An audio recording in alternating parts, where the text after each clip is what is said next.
Happy New Year. You can say something, Rob. This is not only. I don't know if it is a Happy New Year just yet or yet. not. We shall see. As 2021 has started off in 2020 fashion, isn't it? Really. I feel like I'm in tier 2021 right now. Hello and welcome to the Property Investors Podcast. My name is Tom Webster, and I've just said that just as Rob has taken a sip of his drink. And I'm Rob Holmes. Today we had a really lovely lady on. So Stephanie Taylor from Rent to Rent Success and HMO Heaven. You might have seen her stuff on social media. She's really active, all the stuff that she's doing there. But yeah, just a really interesting chat. So we started off absolutely incredible story. Yeah, really, really strong story. So where Stephanie sort of started and how she got to where she is today. We're talking a real sort of young single mum, benefits, really grabbed hold of her life, went into education, built. But yeah, what was your take, Rob? As I said, just an absolutely incredible story. As you said, single parent, young age, living on less than £50 a week in benefits, and working on her mindset, having a goal, taking those steps. And she talks us through those steps in the podcast as well, kind of those stages of her life and how she went from there to now having a rent-to-rent portfolio and an owned portfolio, and where she is today. And, you know, she's writing a book and all sorts. So her passion and her enthusiasm as well was really, really clear.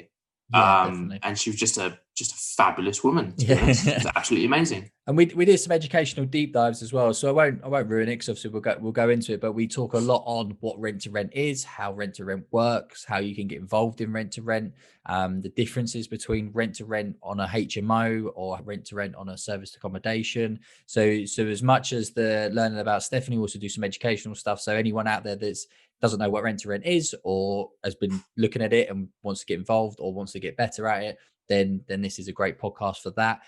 Before we get started, just some shameless plugs as always. So you can follow us on all the socials at Podcast Property.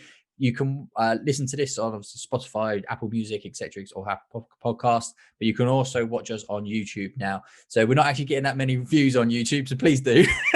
So even if you listen to this, please go just have a click on YouTube just to get the views up, because we've only just started, so it's brand new on YouTube, even though the podcast has been around for a while. We've also got a brand new Facebook group. We talk about new. There's only a few people in there at the moment, but that's something that we want to grow, and it's kind of like a bit of a baby at the moment. The idea is that we want really, really good quality people in that group, because a lot of the Facebook groups out there at the moment, they're very saturated. There's a lot of people talking about a lot of stuff, and we just want the best of the best. For the first sort of 100 people, we're going to be doing free entry, but eventually it will be a paid for group just to keep that quality up. So please hunt that down on Facebook. And then also please do leave us a review. So reviews on Apple Podcasts mean the world, and the same with Spotify. Anything you can do, any review anywhere on the internet, just to say how fantastic you think we are, means the world to us, gives us plenty of motivation, but also helps us with the rankings, which helps us get bigger and better guests, and we'll just keep growing the podcast. But without me blabbering on about all the plugs, let's get started. So I hope you really enjoy the show, and thank you for listening. Good morning, Stephanie. Good morning, Tom. Hi, Rob. How are you doing? Very well. Yourself? Yeah, really, really excited to be on. No, thanks for coming on. So how was your Christmas and New Year's and everything? It was kind of quiet. I'm here in Newport in Wales. So my mum, well, not obviously, but is terrified and does not want any bubbles or anything else. She's not leaving home until Boris says that it's okay. Oh, bless her. Do you know, it's really strange. I was having this conversation the other day, how there is real polar opposites. There's people that are genuinely scared and afraid, and there's people that just really don't. There's like no middle ground. Yeah, exactly. So it was just the two of us in Newport, which was lovely. It was really nice to be with her and just have that space to just totally relax. What about yourself? Yeah, pretty similar. So a bit more a quiet one this year. So we usually have a big family get together, but we had to cut it in half and sort of cut it down a little bit. But it was really nice. I was just saying to Rob a second ago that Mum asked us all to dress up, so I turned up in a tux. So I got my bow tie on, I got my tuxedo on, and walked through the door. I go, right, let's get Christmas started. That's so funny. Honestly, I was howling. How about you, Rob? To be honest, obviously lockdown came, we couldn't do anything. My parents were in a tier 4 area. Do you know what? People are going to listen to this podcast in about 3 years and be like, oh yeah, I remember tiers. Yeah, remember that, yeah. Yeah, they were in a tier 4 area, so couldn't go and see them. So just at home, basically watching Netflix, Disney movies, eating food and napping. I So think I stayed in that's my not Christmas, pajamas that's for about just 4 days straight. that's just your life, Rob. That is. I'm blessed. So then we'll get started. So Stephanie, so the way we like to start the show is just ask our guests to introduce themselves. So like I said, you can go all the way back to childhood and just give us your story of sort of how you got up to who you are today. And then we'll just spin the conversation off from there. Yeah, well, so I'm Stephanie Taylor, and basically now we, with my sister Nikki, I run HMO Heaven. So it's an HMO property management business, aka a rent to rent or guaranteed rent business. And we've been doing that for almost 5 years. And we started buying properties as well. That was, well, felt super exciting at the beginning. It still feels exciting. We've now owned 28 units, a mixture of commercial properties, multi-unit blocks, and HMOs. And we also teach people how to get started in property without buying it, i.e. how to start in rent to rent. And that's called rent to rent success. But if I just go back in time to how this is so different for me. In the last sort of 4.5 to 5 years, I've gone full-time in property, and I've been absolutely blown away, probably a bit like yourselves, by what you can do in property in a short period of time. And when I was 18, I actually had my son Alex. So I was a young teenage mum on benefits, low self-esteem. And it took a lot of years for me to actually sort of get on my feet financially, but, security-wise, head-wise as well, mind-wise. And I didn't realize that there's this whole other world where you kind of make your life happen the way you want it to.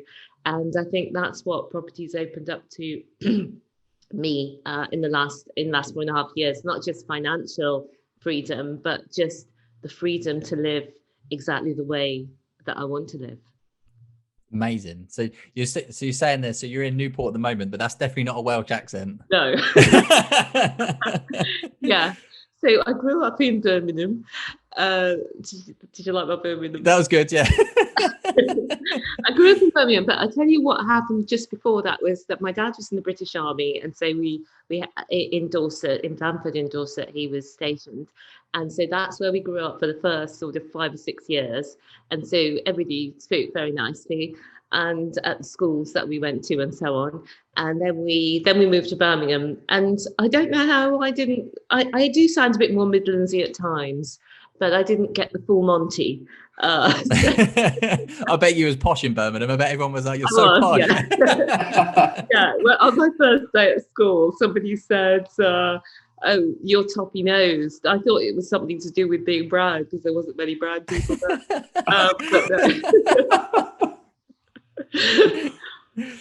And then, so you're saying, so if we go back to sort of the benefits and single mum and everything, so.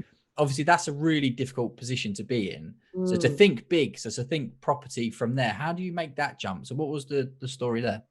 Yeah, it was about 20 odd years, really. Yeah. It's an overnight success that took 20 years. Yeah, well, it was a lot of little steps. And so that's kind of what is one of my inspirations, because sometimes you just need to be able to just even see the glimmer of possibility when you're looking at your life. And you got, £48.90 a week it was that we got in cash. We'd get 2 weeks at a time. So I would go to the post office and get it in cash, and it was 90 odd pounds in cash every fortnight. And then I have to write down, the list of what to do with what to make sure that everything stretched. I can't believe that everything was in cash in those days, and that I'm just thinking it was strange. But it's too big a leap from there to think, oh, I could have a multi-million-pound property business. But if I saw that, oh, it's possible for me to create my own money, or it's possible for me to start saving to invest, so that's one of the things that I like to just let people see this is a possibility for you from wherever you're starting from, to take those small steps that compound really, really quickly, much quicker than you think. And where did you get that mindset? Because I'm now not talking about a mindset of someone on benefits or off benefits or unsuccessful or successful or wherever you are in life, but how did you get that mindset? Sometimes it's inspiration, sometimes you just have it. Did you have someone you looked up to? What made you think, when you're getting less than £50 a week and you're trying to make every penny stretch, where did you get that idea? I need to save to invest. I need to do this. I need to get myself out of this. I can have a property portfolio, or where did you get those ideas from? Well, I didn't really set my goals very high at the time. I was just trying to get through the next part. Or in my case, the reason I was on benefits is I started working because I thought it was important to work and not be on benefits. But I had a very low-paid job doing admin work. The hours were just a little bit too long for the nursery as well. So I was dropping Alex off at 6 a.m. and picking him up at 6 p.m. And I just was on that. It was in winter because he's born in August, and then I was there a few months. Then I went back to work just in the winter, so it was just so grim because it was cold, really dark. He just did not seem to be thriving at the nursery either, and there was a conversation with a member of staff, and I just thought, oh, they don't care for him, and I thought, this is the wrong decision. So that's when I came home off benefits, and I didn't have this big dream of financial freedom or buying my own house or anything like that. I just wanted to, take a small step forward. And so I went on to an open university course and started studying with that, and I loved it. So you're asking me where I got the mindset. I did not know that a mindset was possible, that I could totally create my own life. I thought I just had to work with what I was given, and this is my capabilities, and I've kind of got to keep within those lines and do the best that I can within those lines. But that now I see that the lines are a construct. You put your own box there, and now I've sort of burst through that box and I've got this whole other box. But now the difference is that I know that if I want to stretch, I don't have to, but if I want to stretch, that is totally possible, that I could totally blow my own mind with what I achieve within the next 5 years. And that is one of the big problems, isn't it, in regards to sort of being on benefits and being at that part of sort of life, is it's a bit cyclical, isn't it? Because you're just surviving, you're just trying to get to the next week and being able to eat, and you're looking right in front of your face rather than long term. Yeah. And that is where the big, because I run a football club, so we help sort of we do the free school meals and we do loads with the community and stuff, so we can really see what happens when you don't get that support to get to that next bit. And I think that's where the government really struggles. It's like, here's benefits, which is fantastic, not enough, but that's a different political argument altogether. But it's more than that. It's how do you help people get out of this cycle of just surviving and just getting to the next week? And I think what you've done there of like going and studying and deciding for yourself, actually, no one's going to do this for me. This is for me to do for myself. It's incredible. It's really inspirational. So you say about sort of small steps. So the first sort of small step was the Open University course. Can we go over a couple of those small steps, those increments that you've sort of felt yourself growing? Yeah, great question. So that was a huge one, because there I was. I felt really ashamed. I didn't even know that I felt ashamed. This is only reflecting back. Being a single mum, I used to tell people I was 1 year older, so I wouldn't have been 18. I had him just a couple of weeks before I was 19. I used to give my age, a year older, so I would look more respectable. But I had all of that. But when I went to that university, the Open University, it was you get the essays and everything through the post. You get this whole box with all the books in it. And it was just so exciting. And I would then, go through all these workbooks, and you would have other books to buy, and you would watch the Open University on the telly. Do you remember they were on the telly? And I would write out all my essays by longhand and post them off. And then I would wait for the post to come back. And I was just so excited to, every day I would be checking for my post to see, has it come back? Has it come back? And when it came back, I was just blown away by, I'm good at this, because the tutors were giving me first class marks and really impressed on what I was doing, so it just felt like it just felt so good to be good at something by people who I really really respected. And what was the course, if you don't mind me asking? Yeah, I wanted to do sociology, and I wanted to do a sociology degree, and I wanted to become a social worker. That didn't turn out to be because what I realized is you've got to be kind of streetwise and street smart, and you've got to be quite resilient in terms of what you're able to feel emotionally in a day and recover. And I felt like it was too, like, I can't watch a film and not get really really drawn in and really get involved with the characters and start thinking, how can they do that? You'd have been trying to save everyone every single day, all day, wouldn't you? Yeah, but also the other thing that I didn't like about it was that the solutions were sometimes worse than the problems. So the solutions that I would be able to offer people as a social worker were sometimes worse than the problems that they actually had. So I just decided, no, that's not for me. and then so you go, Rob. I was going to say, what was the next step after that then? Where did you go from there? Do you know what? I think there's always a person. When I kind of look back on my life, I think there's these incredibly important people in your life who sort of change the trajectory. So the first one was that I went on this Open University course, and I started to feel really good about, first of all, I felt really good about being at home with Alex and being with him and all of that, and not being in the nursery. I felt that was totally the right thing to do. And my family, it sounds like my family were very supportive as well and helped me. And then I had the Open University. So I felt really good. I mean, it was still a struggle in lots of different ways, but it felt good. And but there was a man. So I applied for a job. After a time, I was living in Birmingham. I felt kind of in a rut. And I thought it would be better for Alex to grow up somewhere else as well. And I started thinking about applying for jobs in all different places. And I had a degree and a master's degree by now, because that fit in with looking after Alex and working part-time and studying. And then as Alex went to school and so on. And I applied for a job at the University of Edinburgh, and Professor Michael Adler and this whole panel of people were on this thing. And I was slightly pushing beyond my capabilities applying for this job.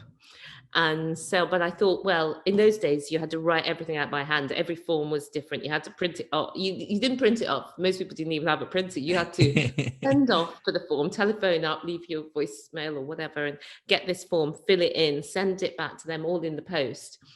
And so I'd done this for a lot of different jobs. And I got a call to the interview in Edinburgh at the University of Edinburgh for this post-research fellowship, I think it was called.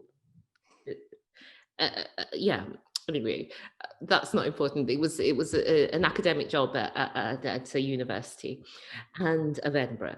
And I was so amazed to get an interview. I could not believe it. I just kept looking at the letter and thinking, oh my gosh, I can't believe it. And I went up to Edinburgh on the train, and I didn't even drive at that point. That was another of this low self-esteem thing.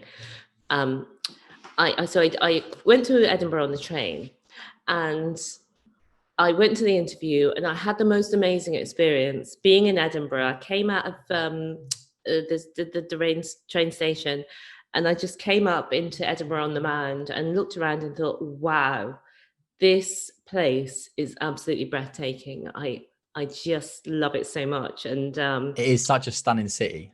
It's Yeah, just beautiful. Everywhere you go is just gorgeous. yeah, exactly. And it was spring, and everybody had said it's so cold, it's so grey. Why would you want to go there? But it was just glorious. And I had to walk across the meadows to the interview, and it's just green paths, and all the trees were in blossom, and there was students out playing, and in the background you could see all the hills. The Arthur's Seat, and it was just so glorious. And I walked across to the university, and I thought this is just a beautiful place to live. And when I got into the interview, there were five people on the other side of this desk, and then me, and the chair was kind of quite far away from the desk. I felt quite intimidated, but I just thought, I kept myself together and just thought, just try your best, and in try to enjoy the experience, because it's supposed to be practice. And the interview went so well that at the end of it, because I keep having to harp back, but this was the days when people didn't have mobile phones. So Professor Adler was chairing the interview panel, and he said, well, Stephanie, which number will you be on tomorrow? Which telephone number? And I gave the B&B, and then I gave my home number, and I said I would be obviously going on the train, during which time obviously you wouldn't be able to contact. So I left there thinking, I can't believe it. They want to give me the job. I can't believe it. And because you only get the call if they're giving you the job, otherwise you get a letter. So I was beside myself, and I went back on the train to Birmingham, and got in the door, straight to the answering machine. No messages.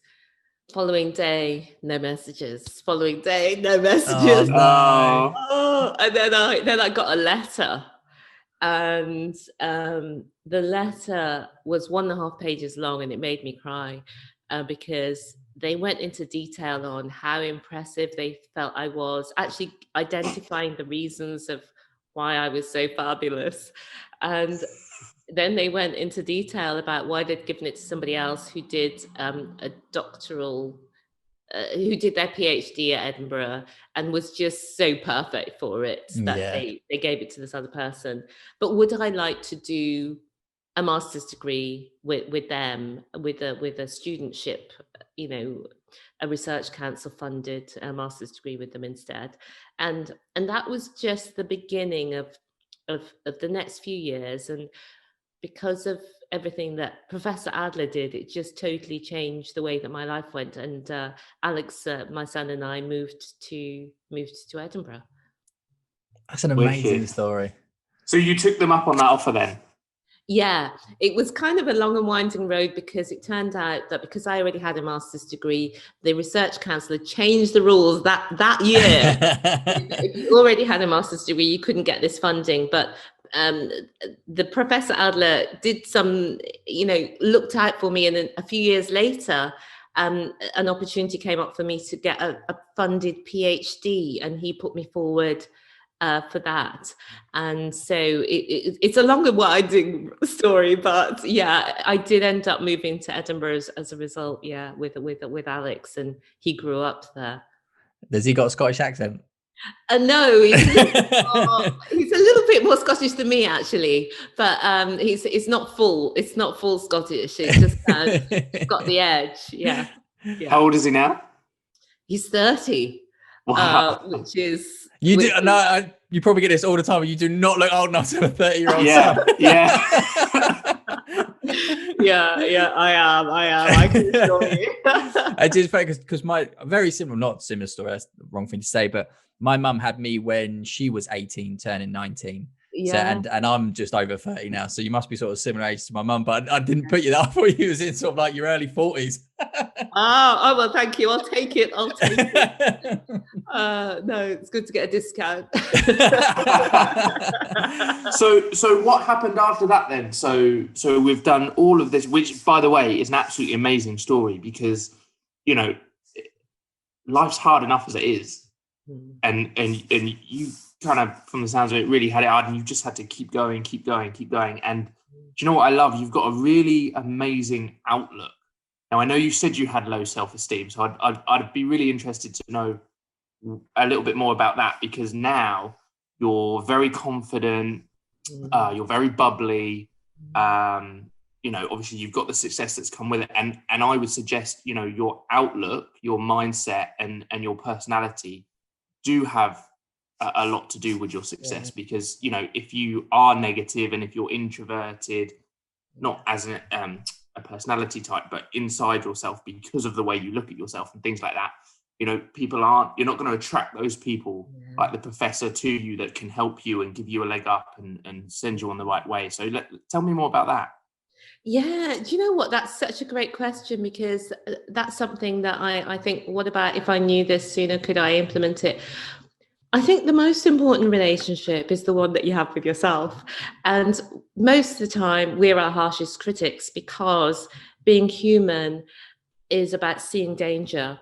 Being human and surviving, which is what we're all evolved to do, is about spotting danger, spotting threats. And it's not about seeing where you're good.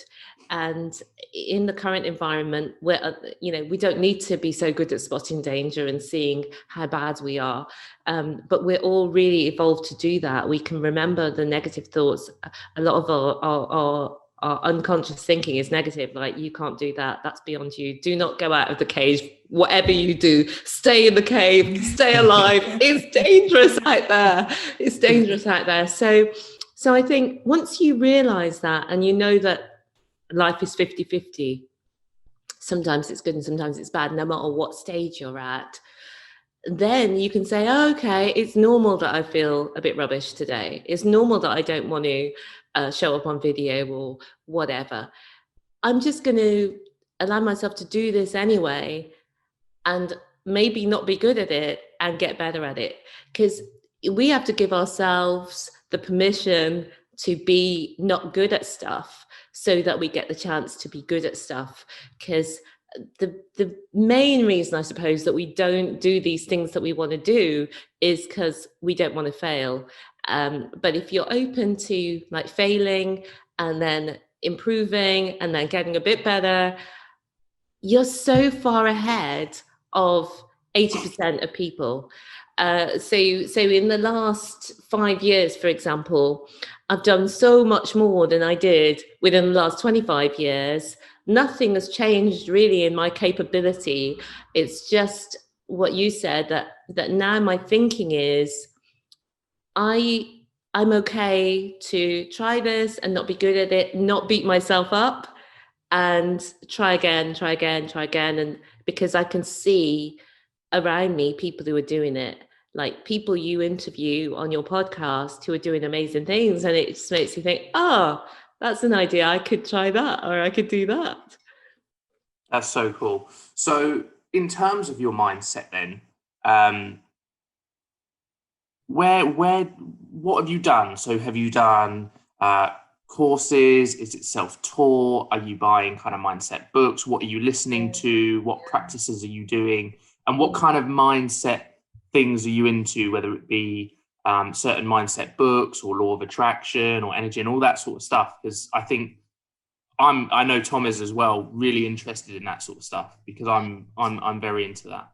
Yeah, and I'd love to know who you're liking at the moment as well, because but I don't think I knew it properly in the past. I think intellectually I knew that there are people who say you can make yourself feel better and say positive things, but for me, I don't know if I properly had a grasp on it, not just intellectually, but as something in my life. But a person I found really recently who I love and adore, and who a lot of the things I say I think are really influenced, is Brooke Castillo. And Brooke Castillo is a life coach in America, and she's phenomenally successful. And she's grown, with her podcast, with her life coach school. We've seen her go from, a few $100,000 a year to, I think, over 35 million in a year. She has a goal to make over 100 million in a year, in 1 year, within 10 years, in a life coaching business, which what she's trying to prove with all this, because nobody can spend that much money, as she says, is that she's just trying to prove what's possible is you can create any result that you want to in your life if you think the right thoughts. So, and what I found recently, so I've been writing a book, we've been talking about that. Now, some days it feels really heavy to write a book.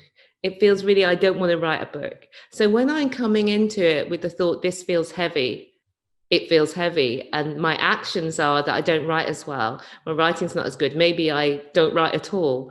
But when I come into it thinking, I'm excited to write this book because of how I know it's going to be helpful, or this is hard and I can do hard things.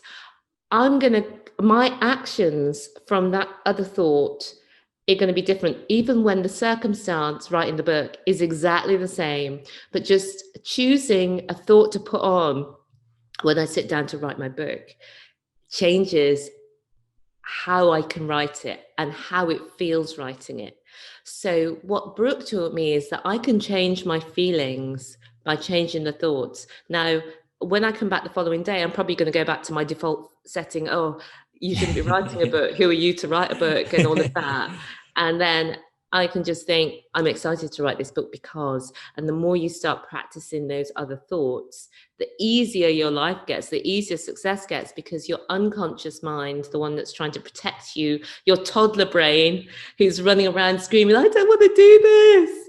And you're like, yeah, come on, honey, this is going to be okay.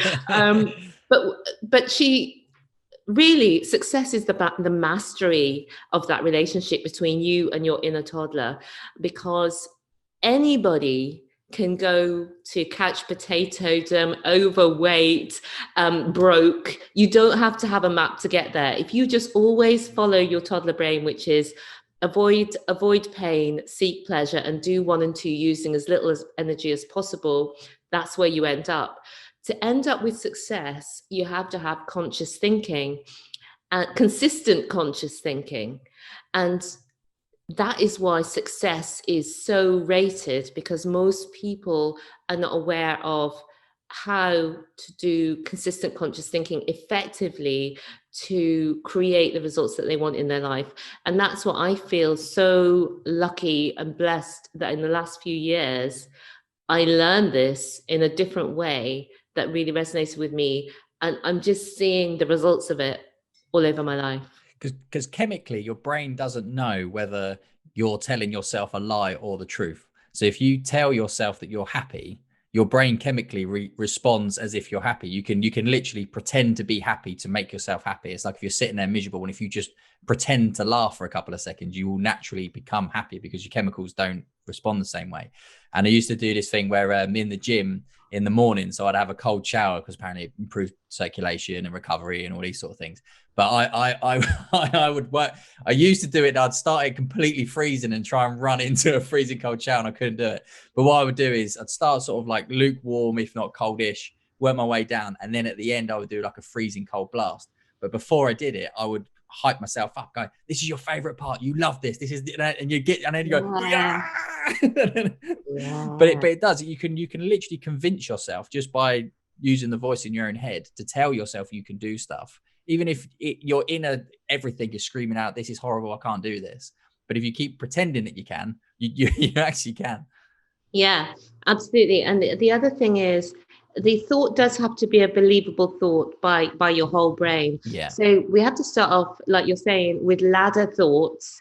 So say if I was there on benefits and I'm thinking about what is my investments or what's my savings going to be, then I need to have a thought that I can totally believe in, like to start off with, like I can save, or it's possible for me to save, or something that I can believe in. And then I can move up to, I can save, £100 a month, or I can save £1,000 a month, or I can invest in properties, or whatever it is. But as long as that thought that you're telling yourself to believe about the book or whatever is believable, you can start. But all you need to do is make sure it's much less negative, because the automatic subconscious thought is usually really a negative, terrible, terrible thought. So even if you can consciously think a neutral thought, it's so much better for you. And then you can go from there up, up, up, up. I was going to ask, I loved what you said a few minutes ago about anyone can be a couch potato, anyone can be lazy, and the easiest way to get there. And then you said something amazing. Can you just repeat that? Yeah, it's just to always listen to your toddler brain. So, it's sometimes called the chimp brain or the subconscious brain, whatever you want to call it. But your toddler is trying to protect you. And it's got 3 jobs: avoid pain, seek pleasure, and do 1 and 2 using as little energy as possible. And so every feeling that you have in the moment, like when you've made your amazing plans and you've said what you're going to do, and it comes to the moment where you implement, that's when your toddler is saying, no, I don't want to do this. I don't want change. This feels scary. Get back in the cave, red alert, red alert. Have you read the Chimp Paradox? I absolutely love that. Yeah, I have. Yeah. That goes on to the whole chimp brain stuff. And again, like anyone listening that's looking for a new book, I'd highly recommend Chimp Paradox. It really details that very well. There's about your chimp brain, was it your computer brain? And there's another one, isn't there? There's 3 of them. It's a little while ago since I read it last. Yeah. So I was gonna say, should we move on to the property story? So how do you take your career from obviously academics, PhDs, etc.? How have you moved that into the property world? What was the beginning steps? Yeah, well, what happened was I was living in Edinburgh. I'd gone into parliamentary liaison. I loved it. And I'd had some amazing jobs at the Scottish Executive, which was before the Scottish Government when it first evolved. But what happened? I moved to Bristol. That was it. After 15 years in Edinburgh, Alex grew up there. Alex moved to Birmingham for a job when he was 23, so about 7 years ago. I was still in Edinburgh. But I realized I don't need to be in Edinburgh now. And I love Edinburgh, but I wanted to move back to England. And I thought Bristol's an amazing city. I'd love to go there. So I moved to Bristol, and I was working as a contractor in financial services by that time. Again, this was mind-blowing to me because it was basically, it's an admin job. I was project support. It's sometimes called data analyst, but you're just making sure the projects keep to time and stuff. And it was hundreds of pounds a day. And compared with like normal admin jobs, it was kind of a lot. And you to have your own limited company and be set up as a contractor and all of that. And I did all of that, and I enjoyed it. But obviously, it's not lighting my fire. I'm kind of creative. I kind of like to think fast, act fast, have a vision. But it's very sort of detail oriented what I was actually doing. So it didn't kind of suit me perfectly, but most people's jobs don't suit them perfectly. So, that's okay. I was delighted to be working and having a good income. So when I decided to move to Bristol, I carried on doing that. And my mum got ill. That was the thing that happened. That was the catalyst. And it just made me think, my mum lives in Birmingham, and I just thought, I'm actually tied here. And it was, I made a decision one morning. Actually, I was trying to rush her off the phone. She'd called me up one morning, and the only reason she was calling in the morning, because, mums, they don't want to get in your way. They don't want to be... Oh, no, that's not my mum. Oh, well, it's not me really either. My mum rang me the other day and she had a go at me about 3 different things before she even said hello. I was like, this conversation was fun. Thank you, mum. Bye. Well, okay. Well, my mum the way and everything, and likes to just be. But she was calling me in the morning because obviously not obviously, but I think she just felt a bit lonely and she was ill. She was a bit frightened. She just wanted that, reassurance, hearing somebody's voice, and then I was very sort of dismissive on the phone call and worrying about my day ahead and sort of fast forwarding in my mind. And I had a presentation and stuff that morning. And when I got into work and I did the presentation and I was at my desk in the afternoon, I just thought, oh God, I just felt so awful. Like somebody had hit me in the belly. It's like, see what you're doing. And And I thought the bank's not that important. You know, my mum, well, there's me and my sister, so there are two of us. And I just thought, I can't, well, it's not easy for me to be there for mum, not just on the phone, but to go there or spend more time, and it just made me question my life. And I thought, how are people living, and how could I live a bit better where I've got more flexibility? And I thought, this is to do with business, isn't it? That's how people do this. They don't have a job, they have a business. But I didn't feel like I had what it takes to run a business, didn't really understand how to do a business, or I thought there was all this mysterious stuff that other people know that I don't know. And I just kept thinking about it, and I thought, property, I can see that normal people do property. You know, some people leave their job and go into property. So maybe that's something I can do. And I started going to all of these, you know, the property events in Bristol. There's usually at least one on every week. And I was totally, I've used the word blown away so many times today, but I was totally gobsmacked, because as I expected, obviously there were loads of people who were spending tens and hundreds of thousands of pounds doing developments and new developments. But also there's people who are starting off just with a little bit of savings and building up these amazing businesses from nothing and leaving their jobs. And I just thought, wow, I've got to do this. And that was the start. So what was the strategy? So what was you buying, refurbing, selling? Would you go straight into rent to rent? So when you very first started, what was your first sort of acquisitions and stuff? Yeah, so very first it was rent to rent, because I felt like I could do it. I just seen a lot of people were doing it badly, and you just managing a property, renting it out to people. I mean, I found when I first started hearing about property, I found the idea of HMOs absolutely terrifying. I could not imagine having all those people and balancing everything and all the laws and all of that. I just thought, no. I just dismissed it out of hand. But then when I heard more about rent to rent and all the cash flow, and you don't need a lot of money to start, and you're just managing a property, and then normal people were telling me about it, and I was like, oh, I think I can do that, because I saw a lot of people doing it badly. You know, the rooms looked dreadful, and I thought, oh, if we could do that with care, I just felt like I could do it. I would not have felt like I could buy a house and refurbish it and you know, borrow money off people and all of it. That would have felt like it was way too OTT. Should we do a quick education point on that? Because I know you like to do that, Rob. So do you want to explain, to some people might not know what a rent to rent is, just go into a bit of detail about the actual process and what the business element of it is? Me? No, Stephanie. Sorry, no, I was just saying no. So that's my fault. It's just that Rob usually asks that question. He's the one that loves to deep dive in on sort of more educational points. So that was completely terrible from me. Sorry. Some of our listeners, Stephanie, obviously going to know exactly what rent to rent is, or R2R, rent to rent HMO, rent to rent SA, all of that sort of stuff. So sometimes what we like to do is, where there are acronyms or things that aren't exactly obvious what they are, we just dive a little deeper into what it is and how it can be done, just so that, you know, newbie listeners will kind of get their heads around it. Brilliant. Well, it's a phenomenal strategy, and I actually just could not believe it was a thing when I first heard about it.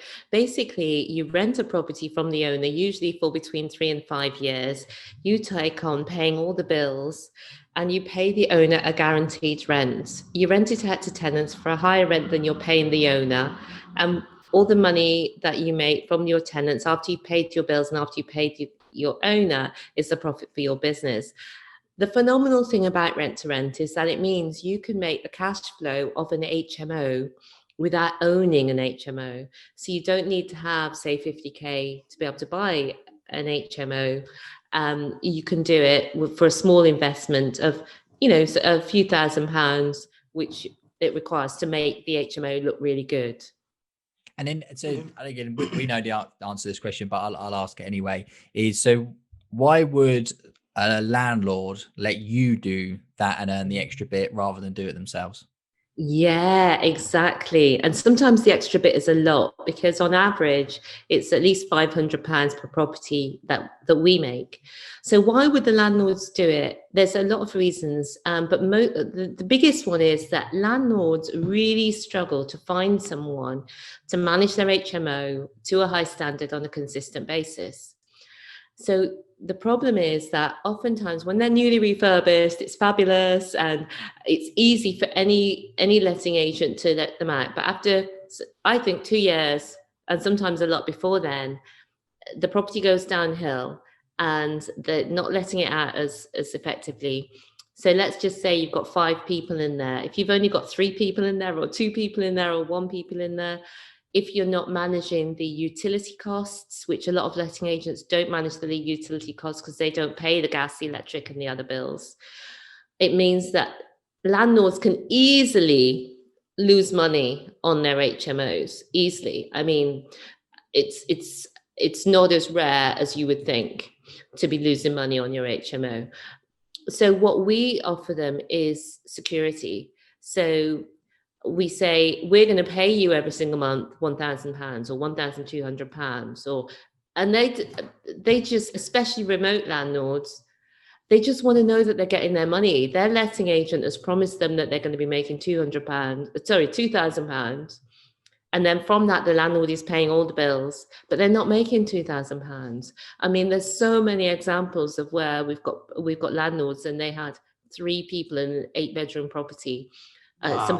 Somebody else had 2 paying people in a 7-bedroom property, and this has been going on for months, if not years. So when we come in and we say we're going to pay you £1,200, £1,400, or whatever the rent is, they're really happy to work with us. And are you taking on existing HMOs that are failing, or are you finding properties that are up for rent that are normal resi sort of family lets and converting them into HMOs? What's the difference there? What's the strategy? Yeah, we do both. Well, sorry, no, we do existing HMOs only for rent to rent. You can take on existing properties and turn them into HMOs. Sorry, resi properties and turn them into HMOs. But in our area, it's Article 4 equivalent. So for a rent to rent, I prefer not to invest that time in turning a property into an HMO. But I know people in other locations do that successfully, and some of our Kickstarter students do, make the properties into HMOs. But we just say, for ease, when you're starting, just take on an existing HMO.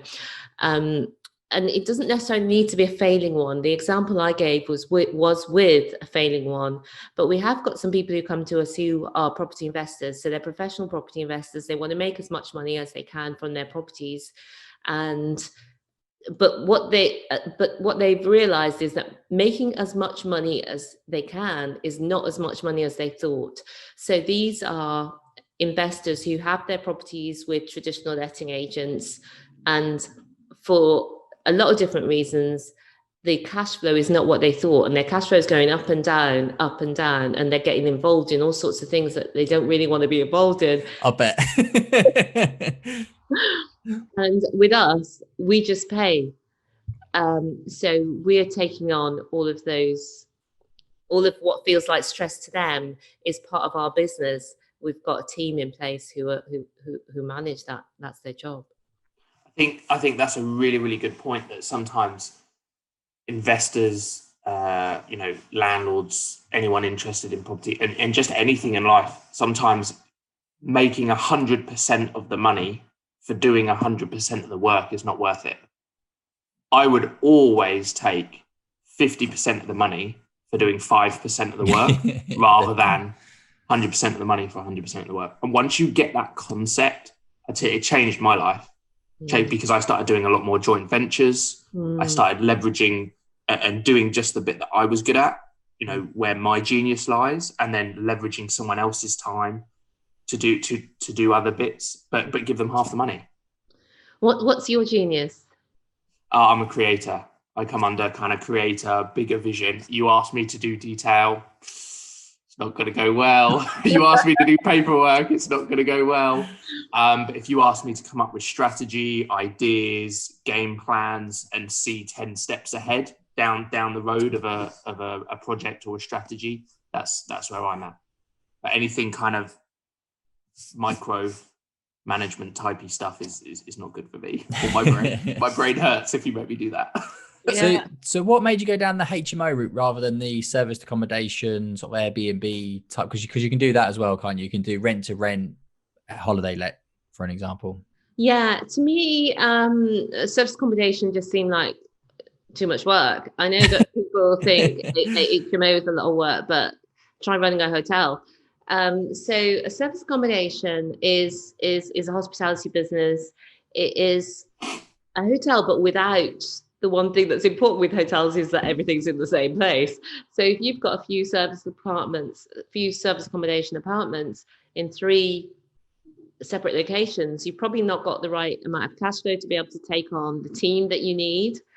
And you've got people coming and going at different times.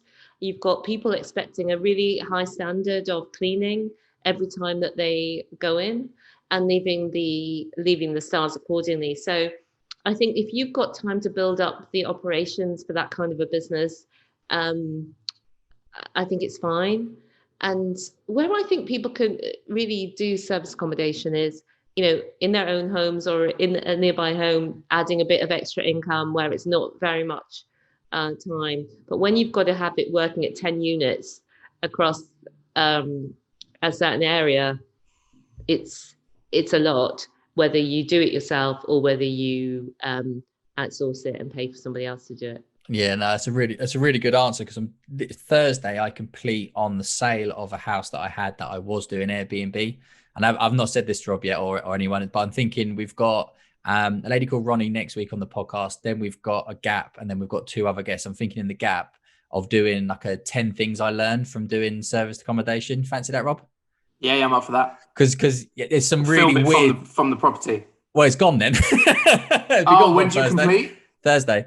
Oh, okay. Because maybe they'll let us back in. Yeah, but it's exactly what you said. There's a lot of nuances to service accommodation and Airbnb that you don't really learn until you get stuck into it. And if we're going to do a whole sort of like a maybe half-hour episode on sort of the things that I learned the hard way, Airbnb the hard way. Because how many units was it? Just the one. It was, but one's enough. But I think maybe 10 would actually be easier than 1, if that makes sense. I think if you had 10 and you had the cash flow to then have an operation, like exactly like you're saying, I think there's an economies of scale to it. And I think having just the one, like you said, away from, so I'm in a different town than where it is. I won't ruin the hook that I'm going to put into the next episode, but I'll tell you after this when I'm finished. But there's a really funny story from the very first guest. And it's just these weird things that you have to deal with now that you never had to deal with in life. So anyone that wants to know that story, listen in 2 weeks' time, and I'll let that one slip. Talking about dealing with things, that actually leads really nicely into my next question for you, Stephanie, which is, and it is a very timely question, it's topical for the moment, based on you doing rent to rent, guaranteeing those rents, and HMO, is coronavirus. So how has that affected your business this past, say, year, and how have you adapted to that? Good question, Rob. Wow. You're good at this. Give me a TV show. You got it. Oh dear. Yeah, coronavirus. So this is coronavirus really freaked me out. I mean, I was shocked in March when people were sort of speculating about this. I was thinking, these people are crazy. That's never gonna happen. That can't happen. So I was like, what? So and I was freaked out. But you have to get back, to the rational brain. And so what we just thought is, or my thought for it was, how can we go through this in such a way that at the end of it, everybody we work with, from the tenants, our landlords, our partners, the students who are with us in Kickstarter, thank God that we were with HMO Heaven, or thank God we were with Rent to Rent Success, that the way that we go through it, we can be exceptional. And that when we look back on it ourselves, that we would feel proud of whatever we did during that time. Because at the beginning in March, it was the most scary, because we had no idea how long it would, well, if that could happen, I felt like anything could happen. Anything could happen. So we didn't know how long is it going to last or exactly what's going to be the impact. But we did know at that stage that landlords would be bridging the gap between tenants not being able to pay because we had to allow people to stay, and not evict them, which is fair enough. But at that point, it wasn't clear that the government would be subsidising that. It was us that would be footing the bill. So what we did was, well, the secret to life in general is communication. That we talked about one earlier. Your communications with yourself is fundamental to what you achieve in life, but the communications with other people is fundamental to success in business and in life, in anything. So we just started communicating with our landlords straight away to say that our goal is for them to receive the same exceptional service they've already received, but we don't know any of what's going to happen, so we're just going to keep in touch with you and let you know. But at the moment, that's our goal. But we're going to have to just keep up with you each month while this is going on, because at the moment we can't run our business, and our obligation to you, or it's based upon that we can run our business. And so that was the landlords. We had a similar communication that went out to the housemates, which said something to the effect of, you're not going to have to move out. We're not going to evict you. You do have to pay your rent, but we can help you. Because soon after we heard that, we heard that the government was going to pay. So that was good news, that furlough was coming in, and that universal credit. So furlough was paying 80% of people's wages if they had been made redundant under certain circumstances. And for everybody else, there was universal credit, which the government changed the rules so that anybody and their dog can now get universal credit if they're made redundant, whereas most people couldn't get universal credit before. And they've also increased the amount of universal credit that people can get. So it actually means we're better protected in terms of tenants. We know all our tenants can pay even if they get made redundant. So on the coronavirus front, going back to that, the thing that we thought would be an issue, which is tenants not being able to pay, hasn't been an issue, because even if they're made redundant, they can still pay from their universal credit. And we've helped people apply and given them the information that they need to be able to do that. So on the guaranteed front, the thing that has been an issue is that people have been moving out. We've got a lot of young professionals, maybe they're moving home to their parents or wherever they're going. Their job didn't happen and they're no longer coming to Newport or whatever it is. And so we had a time where our voids just went up. And all these people have moved back, say they'd only moved in 1 month, so they've got 5 months left on the contract. We can't obviously hold them to those 5 months. We're just going to say, okay, see ya, okay, fine. and so we've just got this hole in our cash flow. And what we decided to do about that is just to take it on the chin and reassess. You have this 3-month plan. We knew we can survive 3 months. And we were lucky in the fact that as soon as the lockdown ended, the demand went up again. And the other good thing is that a lot of the letting agents or landlords were not on spare room at that point.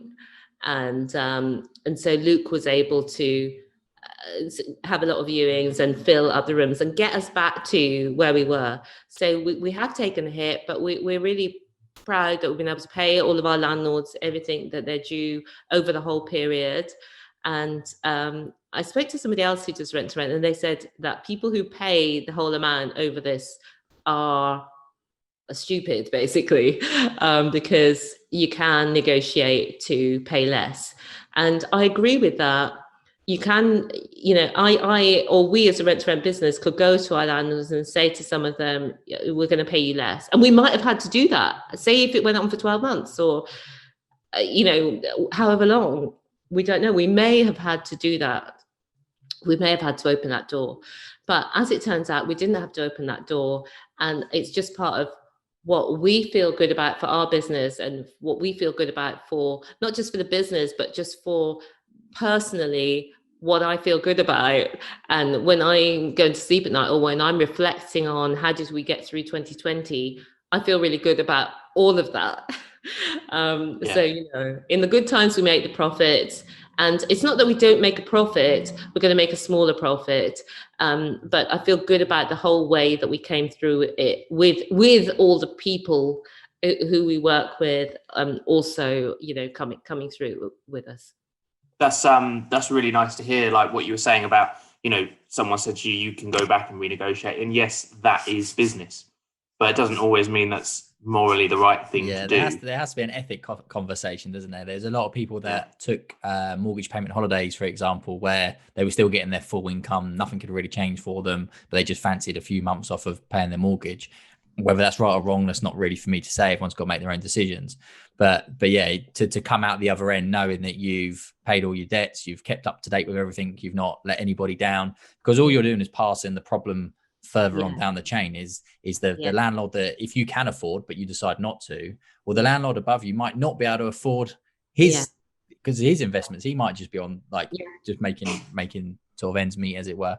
But we've taken an hour of your time, Stephanie, so what we'll do is we'll do a little bit of a wrap. So what are you working on at the moment? What's in Stephanie's world right now? Yeah, well, we've got our HMO management business that's grown a bit this year because one of our landlords has given us 3 6-bedroom HMOs, which we've taken on in the lockdown, because somebody else had kind of let him down. So that's our HMO business. We've got our these 28 units that we own and manage with multi-unit blocks. That's my top tip for 2021 onwards. Most investors are not looking to multi-unit blocks. That means like a converted house, so lots of different flats on one title. Often it's a conversion rather than purpose built, because often purpose built will be on separate titles. But when they're all on something like 8 self-contained studios in one block or something like that, right? Yeah. Or these converted houses, oftentimes that's 2 or 3 units. So that's a really great way for people to start in property. If they don't want HMOs, they want to have single yets, but they want to have multiple units. That works great for people who want to do service as well, because you've got them all in one place. So we're building that up. We've got a 12-unit block, and we're doing a conversion of a commercial into a 4-unit block. I'm actually living in one of our 4-unit block conversions that we got on an exchange with delayed completion, which is a really nice project. And we've got some others. So what we want to do is find more either multi-unit blocks already or commercial conversions, because commercial is now going to be really well priced. Few people are going to be wanting to buy and take that risk, and the commercial properties oftentimes, or more likely, have a bigger square footage. It's cost less per square footage, more likely to have parking, more likely, especially if it's a rundown area, a rundown building rather, in a good area, for your council to be able to support you in the planning. And the fact that I prefer them without planning, because then you get more, you get more gain. And the seller also is more motivated when there's no planning, when there's not so many buyers in the marketplace. So I think now is a great time to buy commercial. So that's what we're looking to do. We want to get more of the properties that are like the 12-unit, which we've got, which worked out to 32k per unit, and brings in rents of between £450 and £600 per unit. Fantastic. Wow. So that's the second part. And the third part that we have is that when we came into rent to rent, we wanted to bring that ethical side to HMO management, that you add care. And so when we started teaching people about rent to rent, it's the ethical way to get started in property without buying it. And so we started, we've written a book called Rent to Rent Success, and we've started our own podcast, which I would love to have you guys on, called the Rent to Rent Success Podcast. And we work with loads of amazing people who are doing exactly what we're doing in a great way, and seeing them really change their lives, the way that we did. And so it's super fulfilling. So that's my plans for 2021. How long did it take you to write a book? How was that process? It's a fantastic process.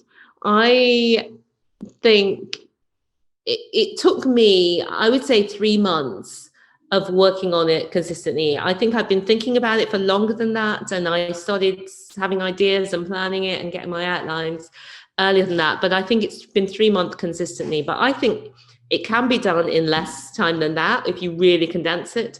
But I've been doing lots of other different things alongside the way of it. And a lot of the process isn't just writing it, because you do your first draft, and then we're on version 19. There's a lot to it. Are you thinking of writing a book, Tom? Well, not yet.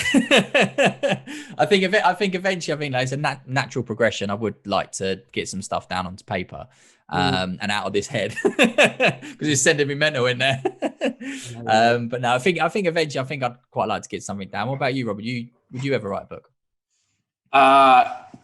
I've got a lot held in my head. I love the idea of writing a book. Absolutely love it. Whether I could sit for that long and type would be another matter. It might be one of those things where I just go around with like a little recorder and I just record it all and then send it off to someone else to type it up for me and make it look pretty. I'll outsource that bit. Yeah, that's a great idea. When are you looking to launch the book? The book. It's actually the end of January, the end of this month. So exciting. Yeah. And is there going to be an Audible version? Yes, but I think that's going to take another few months, because I'm an Audible one as well. I don't like it. Yeah, I always ask that. Yeah. And then how do people get in touch with you and follow you? What's your social media channels and all that sort of stuff? Fantastic. I'm on all the socials, and if people are interested in finding out how to get started in property without a lot of money with rent to rent, then it's renttoRentSuccess.com, and you can get the book there, and you can get some free guides and training there as well. And if people are interested in just seeing some of the case studies that we have and these multi-unit blocks, then it's all at hmoheaven.co.uk, and just click on the case studies. Fantastic. And we'll add the links on our website and on our socials as well when we make the post. So anyone that wants to hunt Stephanie down, there'll be plenty of links there. But yeah, I think that's probably everything for today, I think. No, really appreciate all your time, Stephanie. That was absolutely fantastic. A couple of plugs from us. So again, if we're just talking about socials, you can follow us on all the socials at Podcast Property, and on our new website, which is www.podcastproperty.co.uk. And we've also got a new Facebook group that we've just launched on the Facebook page, obviously. And there's only a few people in there, but we want to get that to be a really high quality group. So if you want to join that group, get in early, because eventually we will start charging for entry into that once we go over sort of like 100, 200 group members. But we do want it to be a really high class group. So get involved in that. But yeah, no, thank you so much, Stephanie. I really, really enjoyed that this morning. That was a great way to start Monday. You. That was really, really good. Great to hang out with you guys. See you later.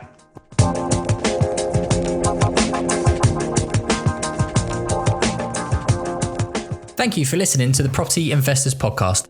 The information contained in the podcast is not to be used as financial advice. Everybody's situations and goals are different, and you should always complete your own due diligence on investments and seek personalised financial advice from a qualified person. Feel free to contact the show for professional recommendations. Visit propertyinvestorspodcast.com.